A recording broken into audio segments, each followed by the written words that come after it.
Welcome back to another edition of the Night Report podcast. I'm your host, Mike Broadbent. Joining me once again are my co-hosts, Richie O'Leary and Alec Crowdhamel. Guys, we are going to talk everything Greg Schiano had to say in his Minnesota game week presser. We'll get Richie's takes on the game since he was in Austin, Texas this past weekend at a Texas game at a bachelor party. And we'll get into a few other news and notes items. But before we get into any of that, this podcast is once again presented to you by FanDuel. The line has opened for the Scarlet Knights going out to Minnesota. It opened at 3.5, quickly moved to 5.5. Now it's back at 4.5, juiced towards Minnesota. I was kind of surprised at some of the projections on this game. Like Bill Connolly's SP Plus has Rutgers as like a 2.5 point dog in this one. If anyone who follows Stats of War, Parker Fleming on Twitter, he's great with college football analytics. His CFB graphs is finally back up. He actually has Rutgers as a 5-point favorite in this game in his model on the road, which I was a little surprised by. We'll get into kind of the whole matchup later in the week, but just thought that was of note. I kind of do like Rutgers with the points right now. I don't know if I'd go money line. It is kind of becoming a must win for Rutgers if they want to get into a bowl. The more you kind of look at the schedule and think about how do they get to 6 wins with who they got left. But first, Rich, you rewatched the game. You were watching it with your boys on Friday night. You rewatched it today. What is some of your high level takeaways from how the Scarlet Knights did against Iowa? Yeah, I forced about 5 non-college football fans to watch a college football game with me for a couple hours while at the bar the whole time. Forced them put it on every TV. It was not a lot of happy people to be watching Rutgers, Iowa. But honestly, I feel like I made a couple fans out of people because there was people cheering in other sections and stuff. So it was pretty cool. But yeah, no, Rutgers special teams really just screwed the pooch, and that's really what did them in dirty in the end. Between the 2 field goals missed, between the kick return almost immediately. I know you said it in your, I don't even know what we called it, behind numbers or whatever, by the numbers, I think it was called. I ended up labeling it for your article or the big message board post you had. And it was basically just don't kick the ball to, I'm going to pronounce this wrong. Region. Yeah. Don't kick the ball to him. And what did they do on the first play?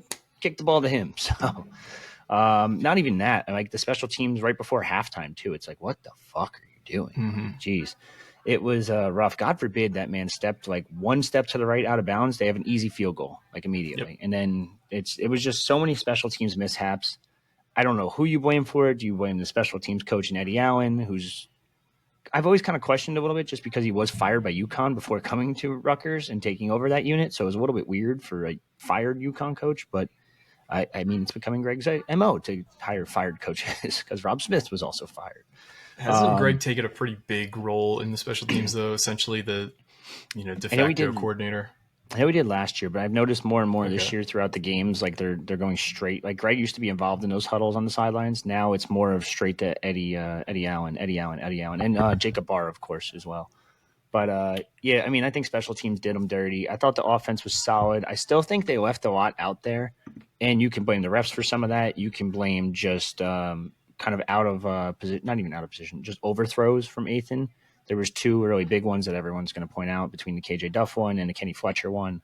But there was a lot like out there that they left on the field for offense, even running backs. Like I should say running back specifically. Like Antoine Raymond, I thought and Greg said this today too, but he was very, very close to breaking a couple big runs. And I feel like if he just broke one of those, it could have changed a little bit of momentum shift for Rutgers. But defense was decent. There was a couple mishaps there as well. Defensive line interior stinks. Like there's no way around it.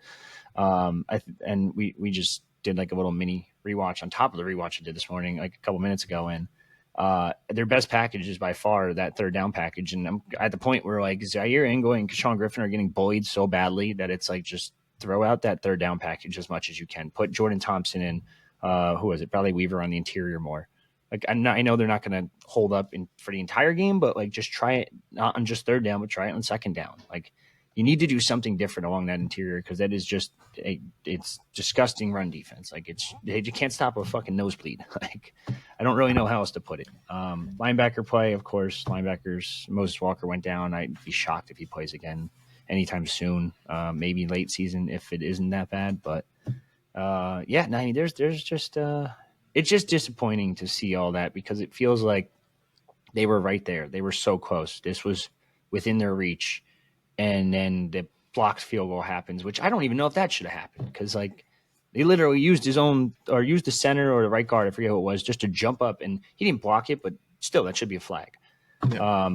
Yeah, there was just so many mishaps, and I think it begins and ends with special teams. I think that's really what cooked them in this one. So you asked for high level, I gave you every level. I thought one thing, it's weird because talking about the run defense, it's weird because they had a lot of pretty good reps, and they have had some pretty good reps throughout the season where, they've been able to be pretty strong against some of these just like up the middle runs where they're able to really, the linebackers are just able to really contain it to the middle and get a short gain. But then there's some other reps where you see it's just like there's just a gashing hole up the middle, makes it an easy 8 to 10 yard run. And then also one thing we're going to talk about, of course, we're going to talk about this. But since you brought it up with special teams, I thought it was interesting. Greg Schiano today was asked about Dino Kaliakmanis, and he mentioned, like, I get to coach him a lot because he has such a big role in special teams. So I guess that's a look into how much involvement he has in the special teams as well. Yeah, the one thing, if we're going to stick around run defense a bit, I noticed that they did try, and one of that same post, Richie, I was talking about, like, they got to just like kind of blitz as much as possible. They did do a lot of like 5 or 6 man fronts where they would have the linebacker creep down into the line of scrimmage right before the snap. But when you're lining up one of our linebackers on, Logan Jones, like the best center in the nation, or one of the, 4 other studs they have on the Iowa offensive line, you're taking away the key advantage you have as a linebacker blitzing against an offensive line, which is speed and agility, because you're just throwing yourself directly one-on-one with an offensive lineman. A linebacker is basically never going to win that rep. Like, maybe if you're Jihad Campbell and you're just like this super soldier of like, size and speed and strength. But for the most part, if you're just creeping up and going right on the line as a linebacker, you're never going to win that.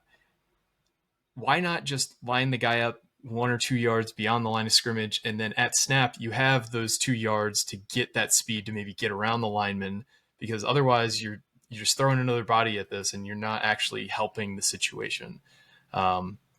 And that shows up time and time again on the film against Iowa. It's literally the same exact look and the same exact results. It's like the definition of insanity playing this run defense against Iowa. And we didn't really make any adjustments. You saw Phil Parker make adjustments on defense for Iowa. They're getting shredded early on, playing soft coverage. They decided to play tight man coverage and basically dare the referees to make the calls when they were, being handsy with our guys, and they didn't make the calls. The referees were not going to call everything, and I was kind of relying on that. A few of them got called, but for the most part, I think Rutgers got outcoached as well as made a bunch of key mistakes. I think Rutgers could have been could have had dog shit special teams, or could have had dog shit defense, but you can't have both, and that's what happened in this one. They had both terrible special teams and terrible defense, and still, the defense kept them close enough, but they certainly were not a strength of the game. I think in the first 7 offensive drives for Iowa, they scored 17 points, which, knowing how bad Rutgers defense is, you'll take less than 3 points of possession for sure. But ultimately the offense couldn't get it done in that key middle part of the game where I think they had 6 possessions where they scored 0 points after scoring 21 in the first 3. Mm-hmm. So a lot of blame to go around. We cut up some blame pie last episode. I'm not going to have you serve it up too, Richie, but there's not a whole lot more that we haven't talked ad nauseum about this game. I don't remember for sure if Craig and I actually added up to 100% because it was 1:30 in the morning. Yeah, I wasn't gonna go back and do the math, but I'm sure somebody out there did it. Yeah, but this is the 3rd or 4th game in a row where that second half comes and they just can't do anything. It's just bad. And obviously credit to Phil Parker for adjusting, but Rutgers didn't adjust, and they don't adjust at halftime. I really want to know what happens in the locker room. Like, they just tell them, like, yo, keep doing the same thing. They're not going to adjust. We'll be fine. Like, no, you have to make adjustments. Like, it's crazy. But Yeah, and I thought it was interesting that when I watched the broadcast, they popped up the graphic that said that Phil Parker against Kirk Shiraka was 7-0, and obviously now 8-0. I thought that was pretty interesting. Also, I find it interesting that Shiraka's gone against Iowa 8 times now. Minnesota, Big Ten West. And Penn State in that COVID year, yeah. He probably played him once at Western Michigan too. Oh, I didn't think about that one. If I had to guess. All right, let's get into what Greg Schiano had to say, just presser. We'll play the whole thing and then kind of react how we've normally done things, but pop that up now. Didn't really say a ton. Nah, I got it. Okay.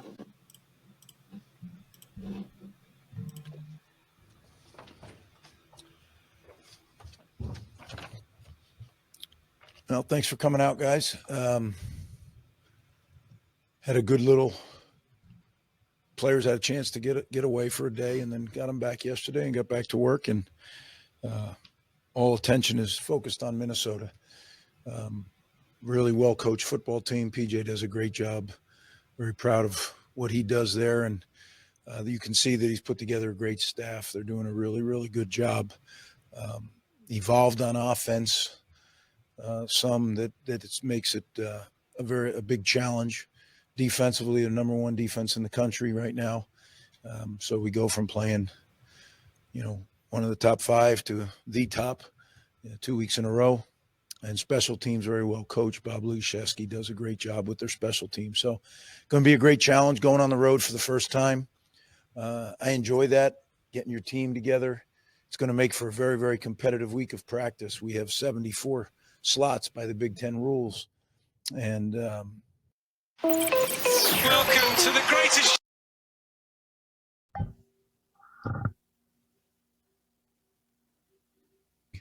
And had more guys up than 74. So there's unfortunately some guys are going to not make the plane, but that'll all be determined in practice. So with that, I'll open it up for questions. Moses and Colin didn't finish the game. Do you have an update on them? And if they can't go, who would kind of rise up and take their spot? Yeah, that'll go on Saturday, on the availability report. Obviously played Minnesota last year, so it's not the first time facing his old team, but going back there, I'm sure there's going to be some extra emotions in there. I guess, how do you kind of feel like he'll handle that, and how do you kind of keep him from getting too distracted by anything going on? Yeah, I think Ethan's really matured quite a bit since he arrived here. I think he's going to be totally focused on playing the football game, being the quarterback that he's capable of being, and running our offense. And I certainly he played there, so there's he still knows guys on the team. It's going back to the stadium that he started his career in, but I think that all fades away very quickly, and what it becomes is a really, really challenging defense that we have to be able to move the football on. So that's where certainly Ethan, he's a grown man now. He's gonna approach it that way. Now that it's been a few days since Friday, have you been able to rewatch what you've seen from the offensive line, and how do you think they performed, and what can you take away going into Saturday? Well, yeah, most of it is all looking forward. We evaluated that game, that night, started to at least. And I think what we have is we have an offensive line that's growing, right? The interior 3 are experienced guys. The guys on the perimeter at the tackles, I think, are getting better each week. Last week was a great challenge. This week will be a great challenge. Their defense at every level has premier players and then a bunch of really good players. But when you look number 0, I think Smith's his name, he really gets after the passer. So he's someone you really got to be aware of. The linebacker number 6, Baranowski, is very, very active. And then Coy Parrish in the back end is one of the best in the country. So they have, like I said, stars at each level of the defense, and then a really, really good supporting cast around them. And that's why they're number 1 in the country, I'm sure. There's not much tape on the quarterback for Minnesota, Lindsey, but what have you seen in the early preparation for him? Yeah, I mean, we know about him, right? He redshirted. He's been in their system. He knows the system well. Now it's his turn. Very good quarterback. You can see, why they're so high on him. He's got all the skills. He's got a big arm. He's a big man. He's 230 pounds, 6'5". You know, he's not easy to get down.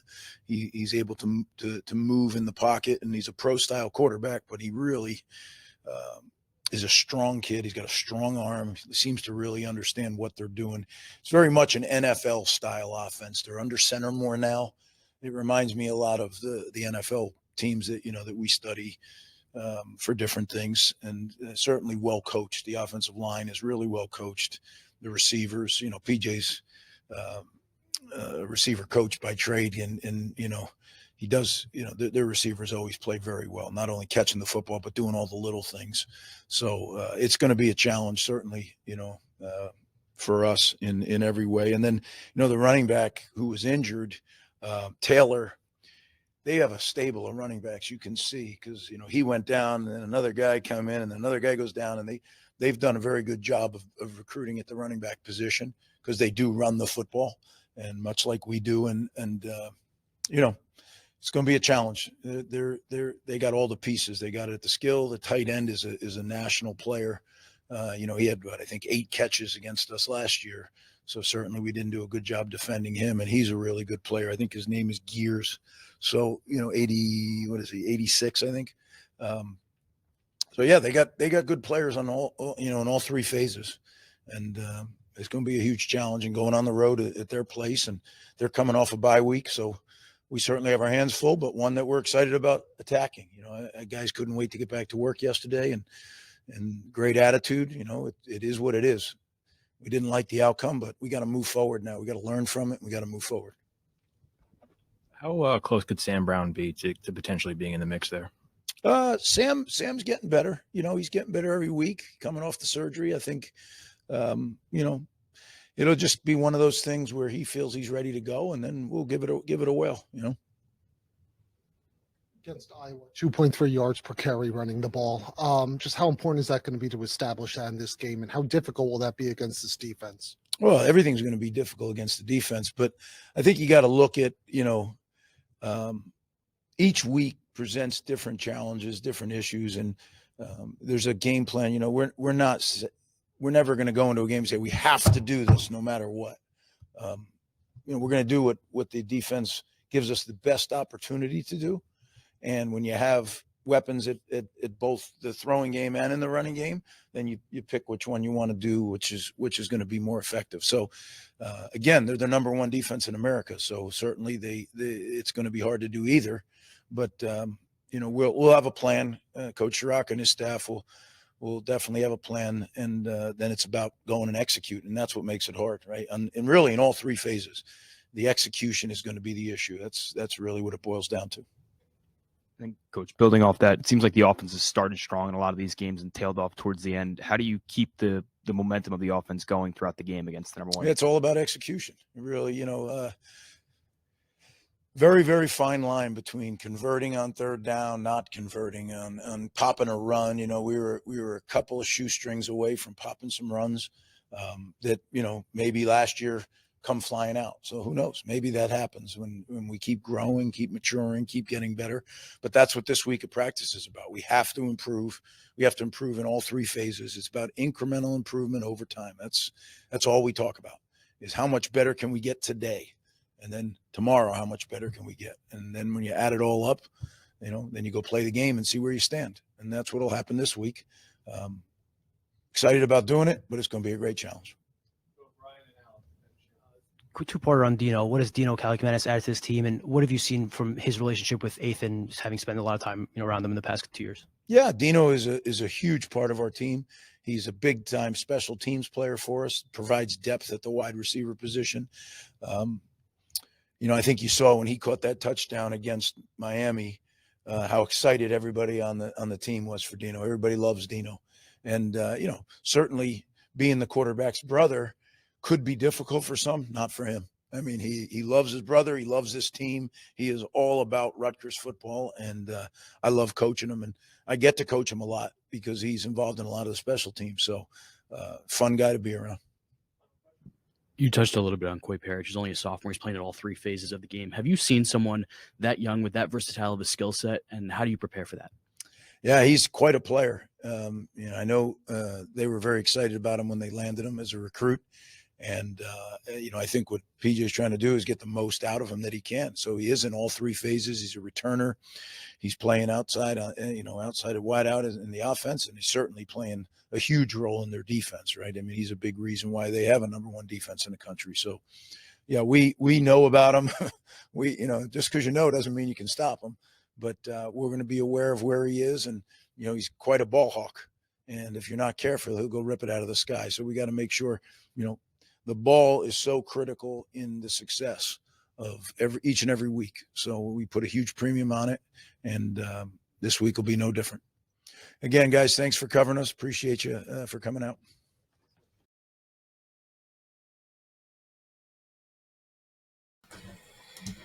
So that was Greg Schiano talking about Minnesota. Obviously, he didn't really reveal anything about injuries from last week. He said everything you want to hear. He kept referencing the number one defense, and that's, if anyone's wondering, it's by total defense, yards allowed, heavily being weighed by a 42-yard game against the Northwestern State something Devils of the FCS.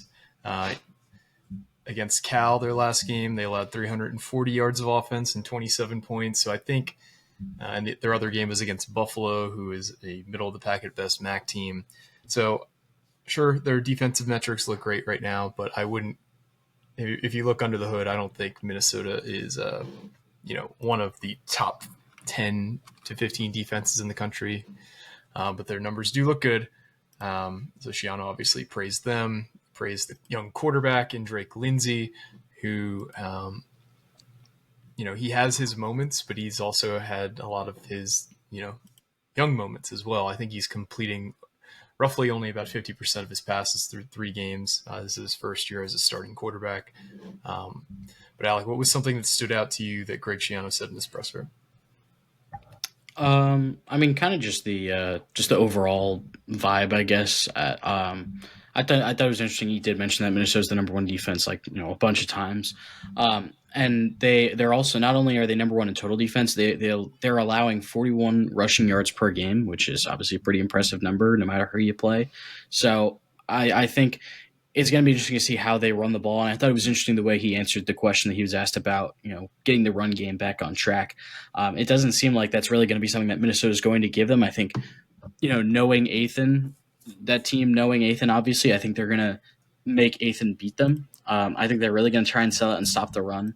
So just kind of how he answered the questions about the offense and just how they're going to face off against this Minnesota defense, I think was the thing that kind of stuck out to me.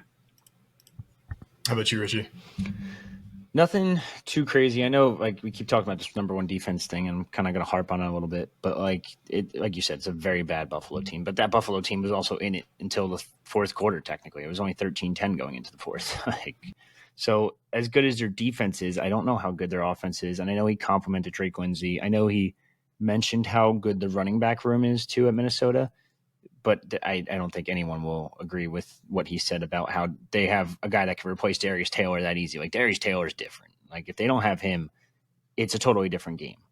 But yeah, it's not like he said anything significant about them. He praised PJ Fleck in his wide receiver room and Coy Parrish. Of course, everyone knows who he is. If you don't, you probably don't watch college football. At this point, he's like Travis Hunter light kind of. But yeah, it's definitely not going to be an easy task. We'll just have to wait till Saturday, see which Rutgers shows up.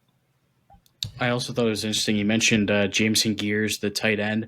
He had, I think, his career. I'm looking through his game logs. He had his career best game against Rutgers last year.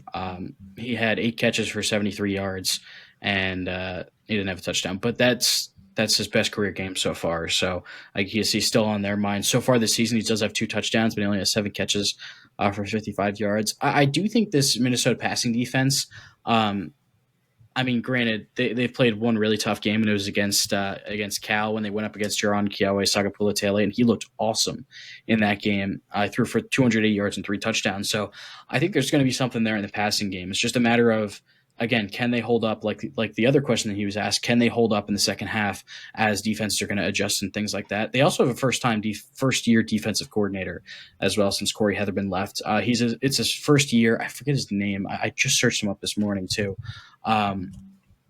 His name, Danny Collins is his name. He's been with Fleck ever since the Western Michigan days. He's been the safeties coach, DBs coach for the entire time that Fleck has been at Minnesota with him. So he obviously has a lot of familiarity with Fleck and the system and all that, but he's still a first-time defensive play caller. So we'll see if the offense can, keep its upward momentum from the first half and then turn things around from when they really couldn't get much going in the second half in the passing game. Yeah, the really strange thing was, Cal did look incredible against this Minnesota defense, but this past weekend, Cal went down to San Diego State, a Mountain West team, and lost 34-0. They didn't put a single point up on the Aztecs. So these early results, I mean, you only get so many data points to look at in football, so many games to be played, but just very, I don't know. I think that game is tough to kind of gauge as to how good either team is, I guess, how good Minnesota is or how good Cal is based on other results. But I mean, if we're looking at the schedule, where would you guys rank this on like a winnability scale? If we're talking about like the hardest games left remaining on the schedule, I'll run through them. You guys can tell me where you would rank this game in terms of winnability. So we got Minnesota on the road. Then we got Washington on the road. We got Oregon at home. We've got Purdue on the road. We've got Illinois on the road. We've got Maryland at home. We've got Ohio State on the road. We've got Penn State at home. So 8 games remaining. How many games left are easier not against easier opponents, but are easier to win than this Minnesota game on the road? I put it at the third most. I think Maryland and Purdue are still the 2 most winnable, even though I'm kind of worried about those teams, to be completely honest, and their offenses. But I think Minnesota's the third. It's a pretty clear third one to me, at least in my opinion. Yeah, if I flip-flopped and Maryland was home and Rutgers was away, I'd put the Minnesota game second. But since it's Rutgers home, I'm more confident about it. But it's very close with that Maryland one. Like the Maryland one, I don't know what this Maryland team is. They look really good. And mind you, September. And I think in our group chat, Dave Anderson said it. Like it's September, Maryland. They do this every year. They have a lot of hype, and then it's just like, we've seen this plenty of times. And then Rutgers gets them in November. Like if this Maryland game was like you flip Washington and Maryland on the schedule, then I mean, I maybe even think Maryland will win. But we've seen them tail off in November so many times. Yeah. So I'm going to go with what you said. I'm going to say Minnesota's third behind those two. I think Purdue's the obvious number 1, and then Maryland 2, Minnesota 3. Hell, you could even probably throw Illinois in there now because I think they're fraudulent. Yeah, I mean, we were talking about, they kind of took the Rutgers blueprint from last year. You return everybody and kind of just hope you can run it back, and they got a fairly manageable schedule this year, and obviously, they got boat race last week by Indiana. They play a really tough USC team next week. I think they play Ohio State soon as well. Illinois might be kind of a shell of themselves by the time they play Rutgers in the middle of October. Yeah, this is a pretty brutal stretch here for the Illini. They play USC at home on Saturday. They play Purdue on the road the following weekend. Then they play Ohio State at home the weekend after that. And they still have Washington on the road before they play us as well. So Illinois very well could have 4 losses by the time we play them in October. And November 1st. And we've seen kind of how when those expectations are not only not met, but drastically fall short, how the team can either wilt or kind of galvanize behind that. So, I mean, Schiano has shown the ability to right most ships. The only season I can't remember him not being able to pull out of a tailspin was 2010 when Eric LeGrand got hurt, which is totally understandable. But every other season, he's found a way to kind of right at some point or another.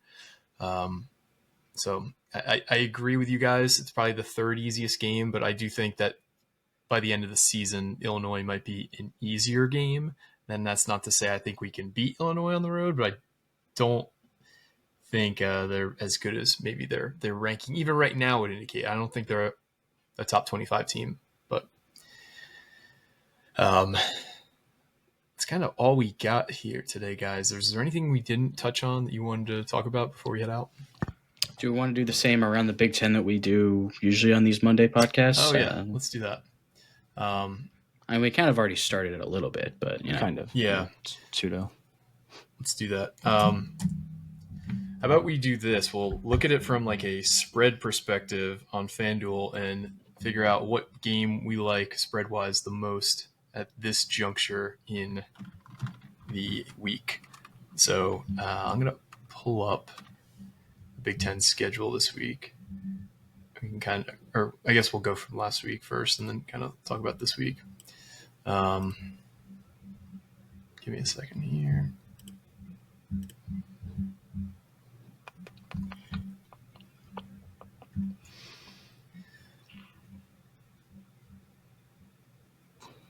All right, a lot of rivalry games this week for the new teams in the conference. Oregon played Oregon State. Washington played Washington State. Both teams soundly drubbed their in-state opponents. The Bussin' Bowl. We talked about the big Indiana win against Illinois. Purdue continues to kind of have a pulse. They don't look awful. This is a game they lost last year, I think like 60-0 or 60-7, something crazy. But there is one game that stood out to me as the biggest shocker of the weekend. Was it Maryland for you guys as well? Yes, absolutely. Mm-hmm.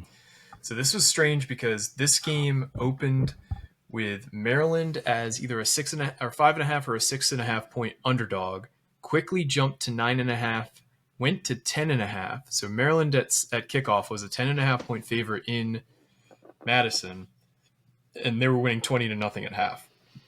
Just this was almost like not quite a loser goes home from the coaching hot seat standpoint, but I think both coaches were kind of knowing that another down year would probably result in them not having a job any longer.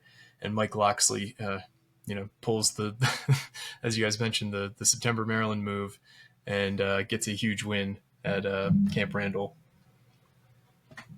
Yeah, that's massive for him. Like Wisconsin's just, I didn't think they were this bad. I thought they were decent. But I didn't think they were great either. Because after watching the Miami, Ohio, Wisconsin game, I'm like, all right, they have some struggles. Obviously, their quarterback got hurt and all that, but they're a lot worse than I thought. Like Luke Fickell is fucking cooked. Yep, it's totally over. Malik Washington might be the real deal, in all honesty. I mean, he looks very good. And again, we'll have to wait and see how – I know it's a bit of a cliche at this point, but we'll see what happens when the calendar turns to November. I'm sure you guys saw this, the trick play that Purdue ran where they ran an inside zone and their running back just throws it out. Their quarterback kind of leaks out towards the sideline and then he just throws it to him on a lateral. That was one of the cooler plays I've seen in a while. Yep. Yeah, that was wild. That was just something that kind of stuck out to me. Yeah. Nebraska, the score might look close, losing 30-27 against Michigan, but they were never really not that they weren't competitive, but this was a game that was constantly, for the most part, like a 7 to 10 point game that they made look closer. Michigan's offensive line and run game was just unstoppable. They kind of got 8 or 9 yards whenever they wanted, whether it be through Justice Haynes or whether it be through the legs of Underwood, the quarterback. Michigan is significantly better than I thought they'd be this year. I guess all they really did need was a quarterback with some ability. So shout out to them for going out and getting that guy. Yeah, Bryce Underwood's a stud. And then I always think it's cool. Like I've been pitching the rivalry idea for Rutgers for God knows how long now on this pod. But basically the Bussin' with the Boys made a rivalry trophy for these guys. What is Rutgers waiting for? I'm tired of it. I know I got to make it Rutgers-centric somehow. I need a trophy. I need to see a trophy between some team. I don't care who it is. Make it fucking Iowa for this point, and just make it make it a fence because both teams play defense. Well, maybe not Rutgers, but they used to play defense. You got to make something. I'm just sick and tired of every other team having a sick trophy. It's a legitimate bus for this one. Well, Maryland what's has the Lane Grant Trophy between Penn State and Minnesota? That looks like the most. Yeah, I don't even know what it is. Right. I mean, Maryland has the what's it called? Maryland Rutgers is the protected rivalry in the conference. I remember I think it was the RU Screw podcast came up with a bunch of ideas. It was like a crab trophy or something like that, or like a piece of road from I-95 in Delaware or something like that, as like the state of trophy. Delaware in general. Yeah, honestly, winner gets Delaware. Yeah.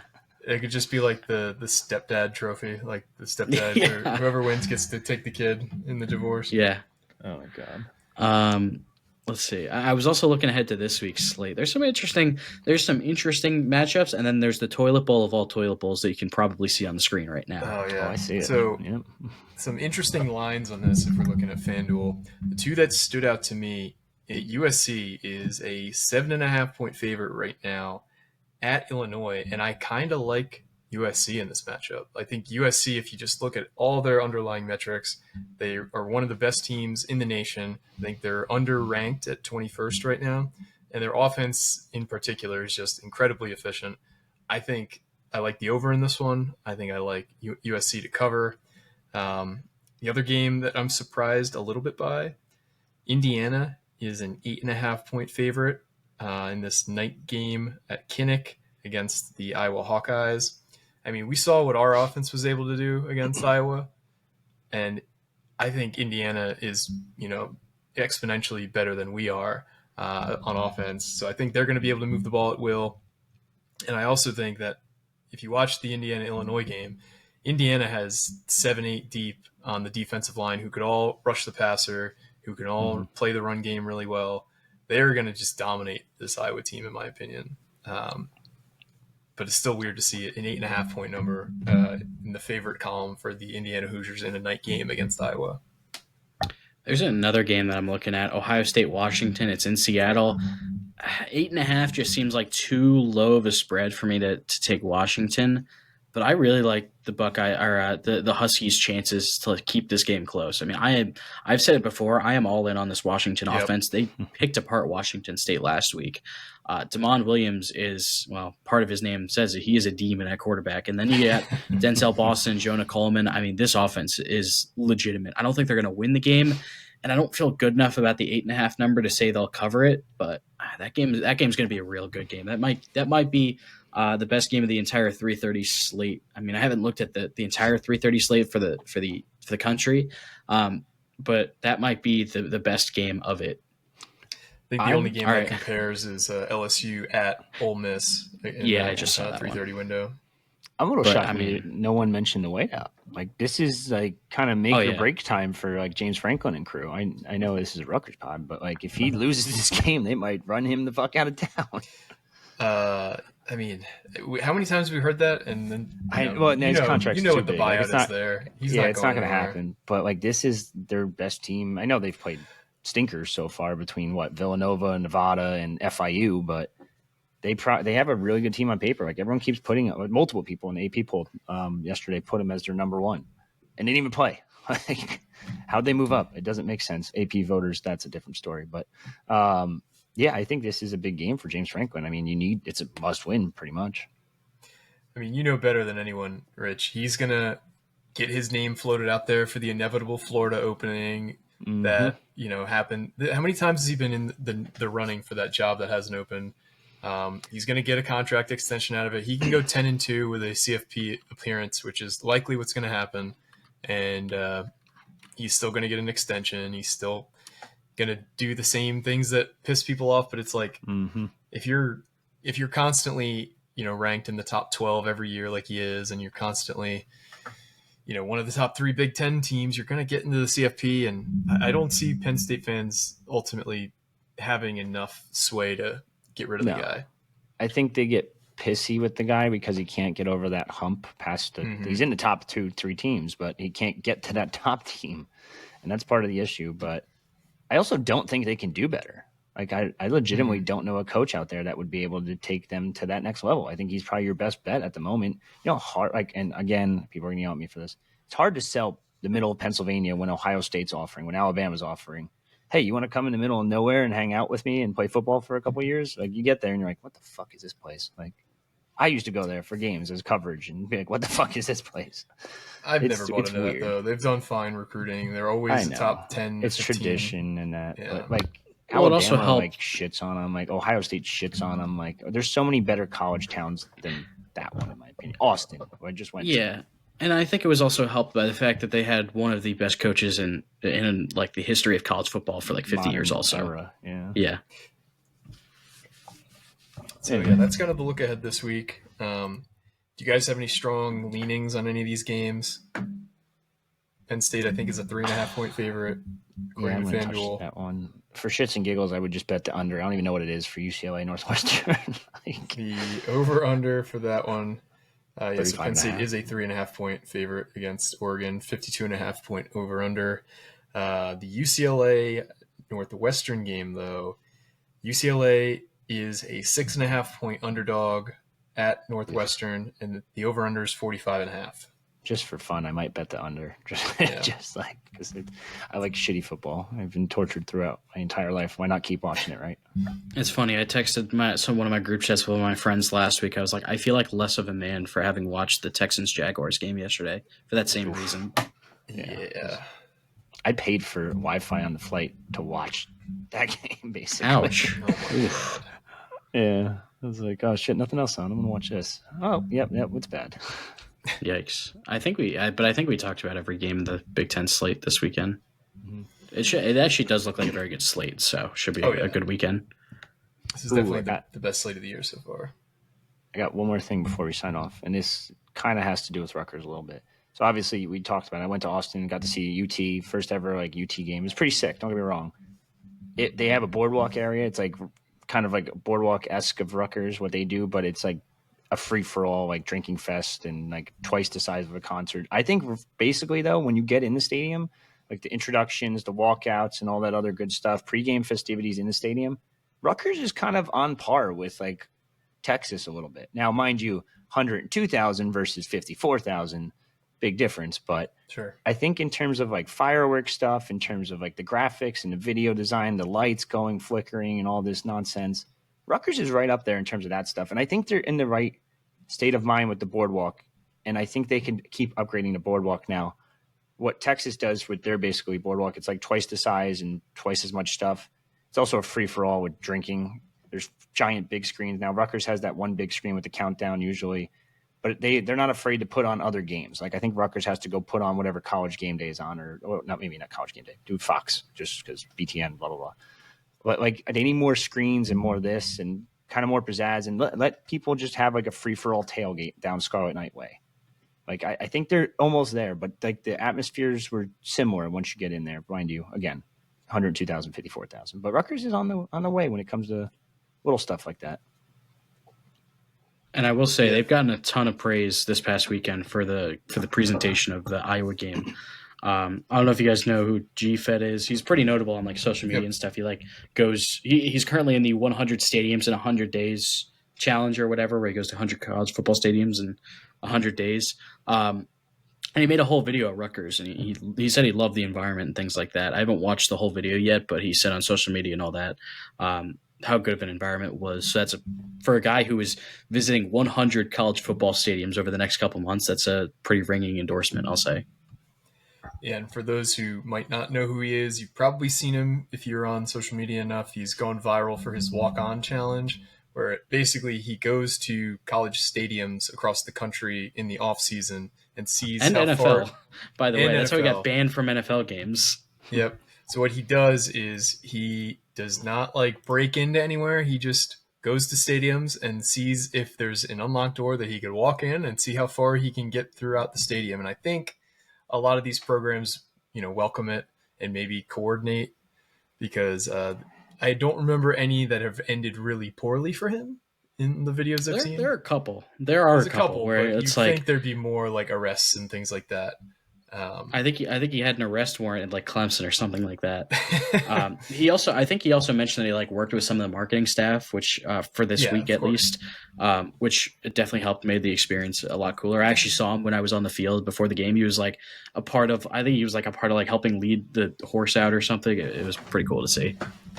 Yeah, he also was like, I saw him with in a picture with a microphone talking to the situation at the game too. So I think he was a part of it somehow. Well, that goes back to like there is some hate on PJ Mullen for what he does with the train horn, and it's a little much sometimes. But in terms of like pregame stuff and like even little stuff, like getting him on the field, basically, like he's very good when it comes to the atmosphere and everything, just minus the train horn nonstop. But everything else, he does a really good job, and I don't think he gets enough credit. Yeah, I mean the whole light show and all that, it was really cool. I took a video of it, and I think it'll be up soonish. It's already up, dude. Oh, it is. Okay, good. So you did get my email. Yes. But yeah, the environment, the pregame environment, and all that, very, very well done. Like I said before the game, they're going to pull out all the stops for this game. They did, and I think it came out really well. Yep, I thought the game day experience was top notch. Definitely the best one in terms of a production standpoint that I've ever been to for Rutgers. So shout out to PJ Mullen and his staff for doing a great job. But that is all we've got for you guys today. We will have another episode later in this week previewing the Minnesota game. Our normal guest, friend of the show, Tony Liebert, won't be joining us this week. He's got some prior obligations. He's going to be away. So we are currently working on a guest to talk Minnesota, but we will have that to you probably Thursday, if I had to guess. And then, of course, we're going to have a post-game show. Not at an ungodly hour this time. Yeah, but we will have one for you. But that's kind of all we got. So once again, thank you for listening. For me, Alec, and Richie, this has been another edition of the Night Report podcast, signing off.